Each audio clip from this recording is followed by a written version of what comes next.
সারাদিনে আর কোনো আমল করতে পারি আর না পারি, এই আমলটা সজ্ঞানে বিশেষ কোনো বিপদ আপদ মুসিবত না হলে আমি আলহামদুলিল্লাহ এই আমলটা কখনো ছাড়ি না। আজকেও শুরুতেও এই আমলটা আমি করে নিয়েছি। এই আমলটা আমরা অনেকে জীবনে আজকে প্রথম শুনেছি, অনেকে হয়তো আগে থেকে জানি। আল্লাহ নবী সাল্লাল্লাহু আলাইহি সাল্লাম যে বলেছেন, সকালে পড়লে সারাদিন, সন্ধ্যা পড়লে সারা রাত, রাতে শোয়ার সময় পড়লে, বিশেষ করে রাতে মানুষ ঘুমন্ত অবস্থায় নানা রকমের ক্ষয়ক্ষতির আশঙ্কা থাকে। এই সব ধরনের ক্ষয়ক্ষতি থেকে আল্লাহর নিরাপত্তা এসে চলে আসে।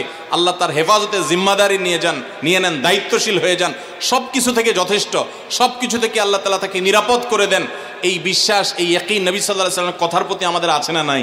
কোরআনে কারীমের এই শেষের 3টা সূরা এমন 3টা সূরা যে আমাদের প্রিয় নবী সাল্লাল্লাহু আলাইহি সাল্লাম সারা দিনে সবচাইতে বেশি সংখ্যক বার যেই সূরাগুলোকে ওয়াজিফা হিসাবে, আমল হিসাবে পড়ার নির্দেশ দিয়েছেন কোরআনে কারীমের, সেই সূরাগুলো হলো এই 3টা সূরা।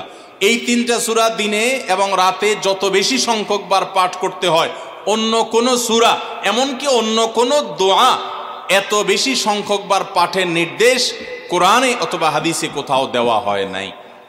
তাহলে এই 3টা সূরার মর্যাদা, এর কি মর্তবা, এর কি বৈশিষ্ট্য, এর কি মাহাত্ম্য আছে সেটা বুঝবার জন্য আর কিছুর প্রয়োজন নাই। এই একটি কথা যথেষ্ট যে দিন এবং রাত 24 ঘন্টার ভেতরে কোরআনে কারীমের এই শেষ 3টা সূরা, সূরা ইখলাস, সূরা ফালাক, সূরা নাস, এগুলোকে যত বেশি সংখ্যক বার নবী সাল্লাল্লাহু আলাইহি সাল্লাম পড়ার নির্দেশ দিয়েছেন, তিনি নিজে পাঠ করতেন, এত বেশি সংখ্যক বার অন্য আর কোনো দোয়া, আর কোনো সূরা, আর কোনো আয়াত, আর কোনো কিছু পাঠ করার নির্দেশ আমাদেরকে কোরআন হাদিস দেয় নাই।